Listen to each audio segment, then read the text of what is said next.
genuine concern for students. A very important principle of guidance and counseling is that a counselor has a genuine concern for students. He or she means the good for all the students. इसमें ये अमल बहुत ज़रूरी है, ये जानना बहुत ज़रूरी है और इस चीज़ पर अमल करना बहुत ज़रूरी है कि आप बहैसियत काउंसलर के जेन्युइन कंसर्न डेमोन्स्ट्रेट करें. जेन्युइन कंसर्न डेमोन्स्ट्रेट करने का मतलब ये है कि जो स्टूडेंट है वो ये समझे कि जो काउंसलर है he is not only a guide, he is like a parent, he or she is like a parent जो कि जेन्युइनली मसले को सुन रहा है या सुन रही है और उसके मुस्बत हल की तलाश की तरफ जा रहा है. This is very important. So, sincerity and honesty of the counselor is extremely important. Counsellor जितना genuinely जो है वो मसले को सुनेगा या सुनेगी या जितनी honestly उसके ऊपर काम करेगी, जो काउंसली है, जो स्टूडेंट है, उसका मसला उतनी जल्दी हल होगा. So this is one of the prime principles of guidance and counseling, that you have to show genuine concern for your students.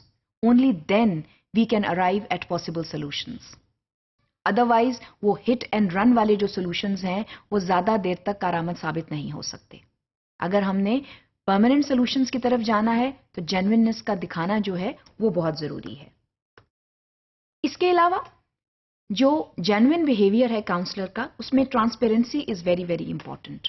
Transparency का मतलब ये है कि स्टूडेंट जो है उसको आपके ऊपर पूरा एतमाद होना चाहिए, आपके प्रोसीजर्स के ऊपर एतमाद होना चाहिए और उसको ये मालूम होना चाहिए कि आपके जितने भी अमाल हैं और आप जो हैं वो स्टूडेंट को जो भी कहने को कर रहे हैं उसमें एक जेन्युइन सिंसेरिटी है, क्योंकि आप ये चाहते हैं कि स्टूडेंट्स जो हैं वो एक ख़ास गोल तक पहुँचें और ख़ास गोल तक वो तभी पहुँच सकते हैं जहाँ पर ऑनेस्टी और सिंसेरिटी जो है, both principles are not only implied but they are also applied.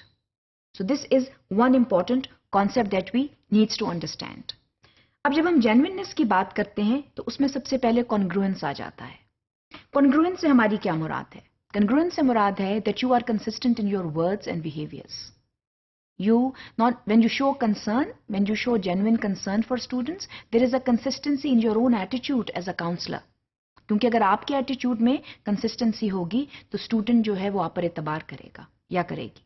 So when you are interacting with students, so one of the attributes that you need to have is that of consistent behaviour. इसके साथ साथ what is important is spontaneity, जिसका मतलब ये है कि आप वाज़ेह तौर पर जो है वो अपने ख्यालात का इजहार करें. You have to be rather blunt in what you say, जिसमें आप बात अगर आपने पॉजिटिव या नेगेटिव दोनों तरफ स्ट्रेंथ्स एंड वीकनेसेस बतानी है तो जेन्युइनली बताएं. उसमें जब आप बात को छुपाएंगे या अंडर द कारपेट बात को कर देंगे तो वहां पर मसाइल जो हैं वो हल नहीं होते, बल्कि अंडर द कारपेट मसाइल जो हैं वो मजीद पेचीदा होते चले जाते हैं. So spontaneity is one of the important features of being genuine with your students.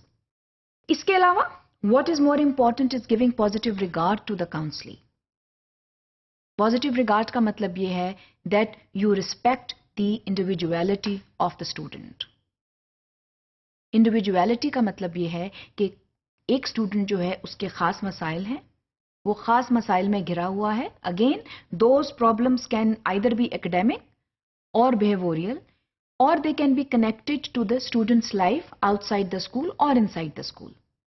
तो मसले की नेचर जो भी है, we have to respect the individuality of the student and we have to give regard to his self-esteem. Self-esteem must not suffer. That is very important to understand as a counselor. So when we are dealing with children, when we are dealing with students, we have to show genuine behavior, which basically includes consistency, spontaneity, and giving positive regard to a student's life in school and also outside school.